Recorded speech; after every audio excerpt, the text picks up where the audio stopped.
Flaws are not sin. And sin is not flaws. Sins are not flaws. I preached this message for the first time a few weeks ago at my home church. And the one that got deliverance was my mother. She called me weeping on the phone. She said, Jay, I've never fallen to my face and just prayed and worshiped God and wept ever in my life of being saved. Because she came from a Catholic background where they prayed to saints. The saints that you and I read about that are flawed. But in the Catholic Church, they look at these saints like they are perfect.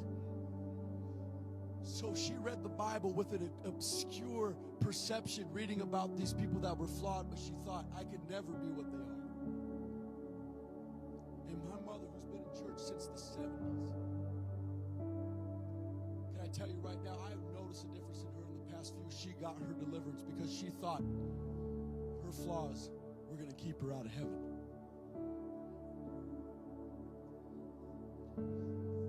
I can't imagine being in church for that long and believing that my flaws were going to keep me out of heaven. You can make it into heaven flawed, but you can't make it into heaven with sin. And I know that there are people in this room that are flawed as anything. And you allow yourself at times to believe God does not accept you because of those flaws.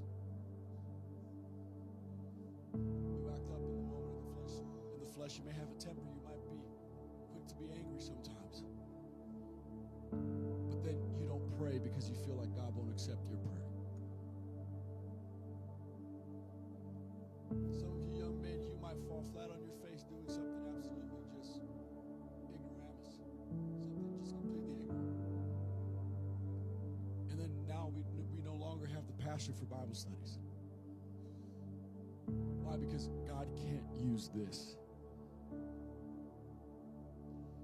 If God saved you while you were yet the vilest sinner, what's stopping him from keeping you?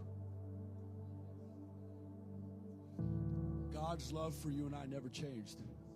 God's calling for you and I never changed. It's been the same even before he called you.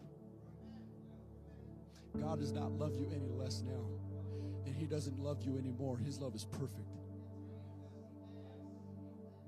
The only love that changes is our love towards him. Because the more we see how much he's forgiven us, we love him even the more.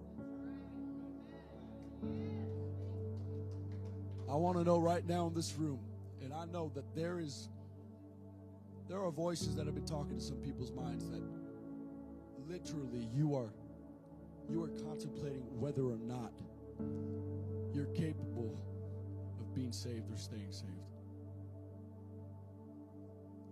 I want to ask by a show of hands in this room.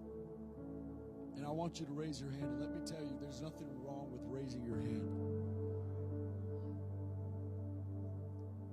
How many in here from time to time feel like because of your flaws that you're not going to make it to heaven? Show of hands.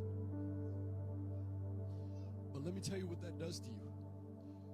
Sometimes what that does, you're no longer consistent with prayer.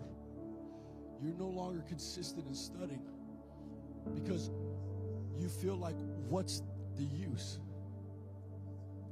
I'm flawed.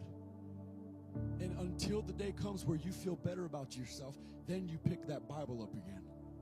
Then you get back down on your knees again. But we're not talking about feelings here. We're talking about knowing.